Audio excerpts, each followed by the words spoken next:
बिस्मिल्लाहिर्रहमानिर्रहीम। अस्सलाम वालेकुम। मैं हूं आपका मेजबान साजिद गुंदल। आज 22 जनवरी है, साल 2022।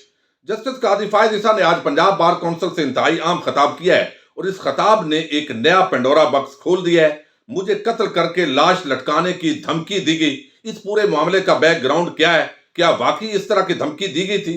हुकूमत मुखालफ सियासी तकरीर के अंदर आज भी कादी फायद ईसा गटर को नहीं भूले। उन्होंने गटर का जिक्र क्यों किया, इसी से हम आज की वीडियो का आगाज करने जा रहे हैं। आपको याद होगा कि सुप्रीम कोर्ट ऑफ पाकिस्तान और सुप्रीम जुडिशियल काउंसिल के अंदर कादी फायद ईसा की फैमिली की लंदन के अंदर 3 प्रॉपर्टीज का जो केस है वो चलता रहा और बिल आखिर उसका जो फैसला आया उसकी पूरी पाकिस्तानी कौम को समझ नहीं आई कि मनी ट्रेल भी नहीं दी, तमाम इदारों पर इल्जामात भी लगाए और जिस तरह नवाज शरीफ का पूरा खानदान इदारों पर इल्जामात लगाता रहा और मनी ट्रेल नहीं दी। यही मामला यहां भी हुआ, लेकिन फिर भी फैसला जो है वो हो गया दायर है। हमारे सुप्रीम कोर्ट के तमाम जजेस मुअद्दद हैं और काजी फायद ईसा मुस्तकबिल के चीफ जस्टिस हैं। तो आज वहां पर वो पैदल आए हैं GR चौक के अंदर और वहां से वो आए हैं। तो जब उनसे पूछा गया कि आप आज पैदल आ रहे हैं बगैर प्रोटोकॉल के, तो उन्होंने बताया कि इसका जवाब मैं तकरीर के अंदर दूंगा। तो इस हिस्से का जो उन्होंने जिक्र किया, चूंकि आपको याद होगा कि सुप्रीम कोर्ट ऑफ पाकिस्तान में जब इस केस की समाअत हो रही थी तो काजी फायद ईसा ने पाकिस्तान और गटर का जिक्र किया था कि ऐसे ही है पाकिस्तान जैसे गटर जो है वो आपको नजर आता है, लगता है कि आज हम पाकिस्तान में नहीं गटर में रह रहे हैं। ये जुमला उनका रिपोर्ट हुआ था और आज फिर उन्होंने गटर का जिक्र किया है। यानी आप जो है वहां से गुजर रहे हैं, पानी वहां वैसे ही खड़ा नहीं होता जो इलाका है हाई कोर्ट का और पंजाब बार काउंसिल के इर्द गिर्द, लेकिन उन्होंने कहा पानी खड़ा है, लाहौर के हालात देखे हैं, गटर जो है वो निकले हुए हैं रोड पर। तो ये आज मुअज़्ज़ज़ जज साहब ने फिर भी गटर का जिक्र बहरहाल बहाने से किया है। पता नहीं अब इससे क्या मुराद है उनकी और क्या मामला है, बार बार वो गटरों को लेकर आते हैं इस पूरे मामले के अंदर। बहरहाल काजी फायद ईसा साहब ने, आपको इल्म है कि वो मनी ट्रेल का मामला तो नहीं हुआ और आज तक उन पर तनकीद होती है कि उन्होंने हदैबिया पेपर मिल्स केस उसको टाइम बार करके शरीफ खानदान को, शहबाज शरीफ को, जिनका केस साबित छुड़ा था, मनी लॉन्ड्रिंग और जो करप्शन है वो बिल्कुल अयां थी, लेकिन उसको एक ग्राउंड पर जो है वो डिसमिस किया और खारिज किया और उनके हक में एक बड़ा फैसला दिया। और अब जो सहाफियों का तबका मलामती है और वकला की जो तंजीमें हैं उनके ये पसंदीदा जज हैं और ये उनका राइट है। लेकिन बदकिस्मती ये है कि इससे ऐसा तासर मिलता है कि जैसे बाकी जो जजेस हैं वो जो प्रो एस्टेब्लिशमेंट है वो अवाम के हवाले से फैसले ही नहीं करते। एक काजी फायद ईसा आएंगे तो आइन और कानून की हुक्मरानी होगी और वो इस मुल्क की जो फौज है और इदारों को सबक सिखा देंगे। तो बदकिस्मती से एक ऐसा तासर जो है एक तबका बनाने की कोशिश कर रहा है। आज जो उन्होंने बार को खिताब किया है वो खिताब इंतहाई अहमियत का हमल है। अब इसकी जो तफसील है थोड़ी सी मैं आपके सामने रखता हूं। और एक तो उन्होंने वहां पर यह बात की कि मुझे जान से मारने की धमकियां दी गई। यानी एक यूट्यूब चैनल पर वो कहते हैं कि एक प्रोग्राम के अंदर कादी फायद ईसा को गोलियां मारकर हलाक कर दिया जाए। यानी वो एक इफ्तिखारुद्दीन मिर्जा ने जो बात की थी कि गोलियां मारकर हलाक कर दिया जाए और उनकी लाश चौक में तब तक लटकाई जाए जब तक उनके अहले खाना से इन गोलियों के पैसे वसूल ना किया जाए। इस धमकी पर मेरी एहलिया दहशत गर्दी की दफा के तहत मुकदमा दर्ज करवाने गई, लेकिन 5 दिन तक मुकदमा दर्ज नहीं हुआ और फिर वो जो थाने वाले हैं उन्होंने FIA को दे दिया। अब ये पूरा जो मामला है ये ज़हर है मुअज़्ज़ज़ जज साहब हैं, लेकिन जिस पैराए के अंदर वो इफ्तिखारुद्दीन मिर्जा की एक वीडियो आई थी, यकीनन हमारे जो सुप्रीम कोर्ट के अंदर भी ये मामला गया और उन्होंने इसको थ्रेट देखा, उनका ये राइट है, वही फैसला देते हैं। लेकिन हकीकत ये है कि बादी नजर के अंदर अवाम की जो नजर है उसके मुताबिक ये कोई धमकी नहीं थी। उन्होंने एक वैसे ही बात की जैसे अमूमन बंदा करता है। आप कह लें बेहतियाती हुई है, इस सतह तक बात नहीं करनी चाहिए जैसे अभी मैं बात कर रहा हूं। तो उन्होंने बात की, उसने कहा कि जो बंदा भी करप्शन करे वो जरदारी हो, वो नवाज शरीफ हो, वो काजी फायद ईसा हो। चूंकि उन दिनों काजी फायद ईसा का केस चल रहा था, मनी ट्रेल वो दे नहीं रहे थे, तो उन्होंने काजी फायद ईसा का भी नाम ले लिया और उन्होंने कहा कि जो भी करप्शन करे उसको आप चौक पे लटकाओ और उसके साथ उसको गोलियां मारो और वो जो गोलियों के पैसे हैं वो भी उन्हीं से वसूल करो। ये बात उन्होंने की जो करप्शन से लोगों की नफरत है और उस नफरत का इजहार करते हैं। बदकिस्मती ये है कि कौमी चोर डाकू जो करप्शन करने वाले हैं उनको जमानतें भी मिल जाती हैं, वो आराम के साथ जो मनी ट्रेल है, यानी ये फैसले 1 महीने के अंदर भी हो सकते हैं, लेकिन साल साल ये फैसले नहीं होते। तो अवाम की परसेप्शन जो है वो एक गमो गुस्सा जो है उसका एक इजहार होता है और फिर उसको ज़हर है तो इन्हें अदालत और सारी चीजें जो है वो लग जाती है। तो मैं नहीं समझता कि काजी फायद ईसा को कोई उन्होंने अलहदा से کوئی ایسی دھمکی دی تھی؟ بہرحال سپریم کورٹ کے اندر معزز چیف جسٹس کی سربراہی کے اندر اس کا نوٹس لیا گیا، قانونی کارروائی ان کے خلاف ہوئی، تو آج اس کا حوالہ دے رہے ہیں۔ اور وہ جو پورا صحافیوں کا طبقہ ملامتیہ تھا، انہوں نے کمپین اس وقت چلائی، کمپین چلا کر ایک بیانیہ بنایا گیا کہ یہ قاضی فائز عیسیٰ کو اسٹیبلشمنٹ جنرل فیض حمید وہ ٹارگٹ کر رہے ہیں، اور اہلیہ جو سرینا عیسیٰ ہے انہوں نے بھی اسی طرح کی بات جو ہے وہاں پر کر دی تھی، اور پھر اس کے اندر بھی اداروں کو متنازع کرنے کی کوشش کی گئی۔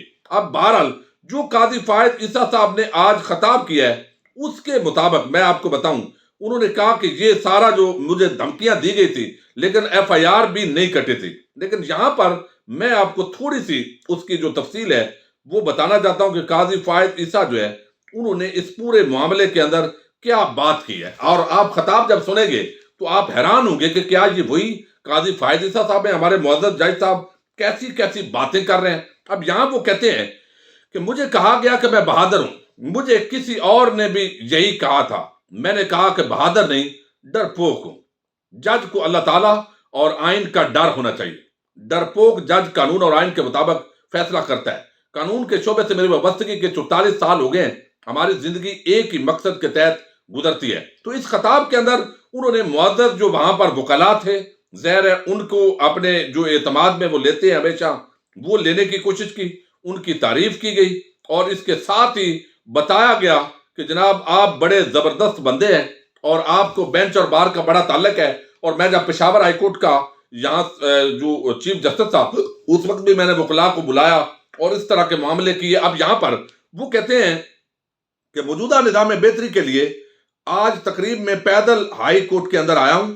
لاہور کو پاکستان کا دل کہتے ہیں، مگر آج مجھے بڑی تکلیف ہوئی۔ جی آر او سے آتے ہوئے دیکھا کہ بلا وجہ راستوں کو بند کیا ہوا ہے، گٹر کھلے ہوئے تھے، ہر جگہ پانی کھڑا ہوا تھا۔ بھائی بارش ہے، کچھ نہ کچھ تو پانی کھڑا ہوگا۔ اگر یہ مال روڈ کی حالت ہے تو پھر باہر کے روڈ کی کیا حالت ہوگی؟ چونکہ یہ حکومت کی ایک کارکردگی انہوں نے بیان کی۔ اب یہ تو بزدار صاحب کا پر سوال ہے، اور حالانکہ لاہور کے اندر پانی اب اس طرح کھڑا نہیں ہوتا ان علاقوں کے اندر۔ بہرحال انہوں نے کہا کہ راستے میں ایک صاحب کا گیٹ تھا، پتہ نہیں کتنا بڑا گیٹ تھا، میں ان صاحب کا نام نہیں لوں گا کیونکہ میں سیاسی نہیں ہوں۔ یہ سب کیا ہے؟ باہر تو ایسے نہیں ہوتا، یعنی باہر ممالک کے اندر ایسے نہیں ہوتا، یعنی باہر ممالک میں ایسے نہیں ہوتا۔ واقعی آپ کی بات صحیح ہے، وہاں تو airport per we I Ps کے اعلانات بھی نہیں کیے جاتے، یہاں پتہ نہیں کیا کیا ہو رہا ہے۔ عام شخصیات کو کیوں فوقیت ملتی ہے؟ ان کے لیے سائرن بجا جاتے ہیں، شور کی آلودگی میں اضافہ ہوتا ہے، کیوں وہ جلدی پہنچے اور مجھے نہیں سمجھ آتا۔ اب اس کے بعد وہ کہتے ہیں کہ لاہور میں حال ہی میں ایک بڑا افسوسناک سانحہ ہوا ہے، اگر میرے ساتھ پولیس ہوگی تو لوگوں کی حفاظت کون کرے گا؟ یعنی میں نے پروٹوکول اس لیے نہیں رکھا کہ پولیس میرے ساتھ نہ ہو، وہ جو ہے نا مطلب ہے آج نہ ہو۔ جس طرح میں نے کئی ایم پی ایز کو آپ نے دیکھا ہوگا، وہ کبھی کبھی موٹر سائیکل پر آتے ہیں اور پھر تصویریں بناتے ہیں کہ آج جناب دیکھیں یہ ایم پی اے صاحب تو بڑے غریب ہیں، حالانکہ انہوں نے 3 لینڈ کروزریں رکھی ہوتی ہیں، جائیدادیں ہوتی ہیں کروڑوں روپے کی، اربوں روپے کی۔ اب ایسے ہی یا تو قاضی فائز عیسیٰ صاحب آئندہ آپ پروٹوکول نہ لیں، اور میں سمجھتا ہوں یہ اچھی بات نہیں ہے، کیونکہ جو حالات ہیں اور جو تھریٹس ہیں، یقیناً پروٹوکول تو نہ لیں لیکن سیکیورٹی کی ضرورت ہوتی ہے۔ تو یا تو آپ نے آج اور کل اور پہلے بھی آپ پروٹوکول لے رہے تھے، سیکیورٹی بھی آپ کی تھی، پولیس والے بندے بھی لگے ہوئے تھے، اور ایک دن کی تقریر کے لیے تھوڑا سا ان کو ہٹانے کے بعد اگر یہ تقریر کر دی جائے، اور یہ چورن ہمارے یہاں سیاستدان بھی کئی ایک بیچتے ہیں، کئی ایک ہمارے صحافی اور کئی ایک جو ہے وہ مختلف طبقات کے لوگ یہ چورن بیچتے ہیں، لیکن اصل ریالٹی اور ہوتی ہے۔ کیا آپ کل تک سیکیورٹی نہیں لے رہے تھے، پروٹوکول نہیں لے رہے تھے؟ تو آج آپ نے وہاں آنا تھا، وہ فوٹو سیشن تھا، آپ نے تقریر کرنی تھی، آپ نے بتانا تھا، چونکہ کل لاہور میں واقعہ ہوا ہے تو میں نے یہ نہیں کیا۔ یہ میرا خیال ہے مناسب نہیں ہے۔ خدا نہ خواستہ کوئی حادثہ ہو جاتا اور وہ کوئی بھی بندہ دہشت گرد کرتا، اور جو اس وقت بیانیہ بنایا جا رہا ہے تو اس کے مطابق تو اسٹیبلشمنٹ اور اداروں پر الزام لگ جاتا۔ یہ آپ کی میں سمجھتا ہوں ہمارے معزز جج صاحب کی یہ زیادتی ہے۔ ان کو حالات کے مطابق سیکورٹی اور ان چیزوں کا جو ان کو استحقاق ہے وہ ان کو لینا چاہیے۔ اب انہوں نے کہا کہ یہاں میرے ساتھ پولیس کے چلنے سے بہتر ہے کہ وہ لوگوں کی حفاظت کریں، ہمیں قوانین پر عمل کرنا ہوگا، آئین اور قانون میں رہ کر فیصلے کرنے کو اچھا سمجھتا ہوں۔ جج کو بہادر نہیں ڈرپوک ہونا چاہیے، جج کو اللہ تعالیٰ اور آئین کا ڈر ہونا چاہیے۔ وکلاء کی ہڑتال کی سائلین کو سزا جو ہے بھگتنا پڑتی ہے، جج اور عملے کو اس سے کوئی فرق نہیں پڑتا کیونکہ انہیں تو تنخواہ ملتی ہے، لیکن سول اور ایڈیشنل سیشن ججز کی تقرری کے لیے امتحان ہو سکتا ہے۔ तो हाई कोर्ट के जजेस की तकर्री के लिए इम्तिहान क्यों नहीं हो सकता? तो ये मैं एक बात से इत्तफाक करता हूं काजी फायद ईसा साहब की, कि ये जो बात उन्होंने की है, बिल्कुल इम्तिहान के बगैर हाई कोर्ट के जजेस अपॉइंट नहीं होने चाहिए। ये इस वक्त जो सियासी मुबैना तौर पर भर्तियां हो रही हैं, ये सुप्रीम कोर्ट के अंदर भी आगे प्रमोशन होती है और ये बड़ा इस मुल्क को बर्बादी की तरफ और खराबी की तरफ ले जा रही है। ये मुतालबा और जबरदस्त उनकी बात है, लेकिन बाकी ज़ाहिर है कुछ सियासी बातें हुई और सारी चीजें जो है वो वहां पर बयान होती रही। बहरहाल काजी फायद ईसा साहब बड़े मुअज़्ज़ज़ जज हैं, पहले उनको मनी ट्रेल देनी चाहिए लंदन की जो 3 प्रॉपर्टीज हैं और अपने आप को आवाम के सामने सुरखरू करना चाहिए। फिर वो चीफ जस्टिस रहे, यानी वहां बलूचिस्तान के अंदर चीफ जस्टिस रहे, क्या उस वक्त उन्होंने सरकारी प्रोटोकॉल खत्म किया? प्रोटोकॉल लेने से इनकार किया? सिक्योरिटी लेने से इनकार किया? तो ये जो चंद एक चीजें होती हैं, मेरा ख्याल है वो लफ्ज मुनासिब नहीं है, ये काम नहीं करना चाहिए। और इस तरीके से कल फिर उन्होंने प्रोटोकॉल भी लेना है और फिर सिक्योरिटी भी लेनी है। तो आज ये वाकया हुआ है गुज़श्ता रोज और इस तरह की बात करना, मेरा ख्याल है ये अच्छा नहीं था। बहरहाल इस पर काफी लोग जो है गटर के मामले पर और दीगर चीजों पर तनकीद भी कर रहे हैं। एक पंडोरा बक्स खुला हुआ है, इस पर बात होती रहेगी। अपने मेजबान साजिद गुंदर को नेक्स्ट वीडियो तक के लिए इजाजत दीजिए। अल्लाह हाफिज।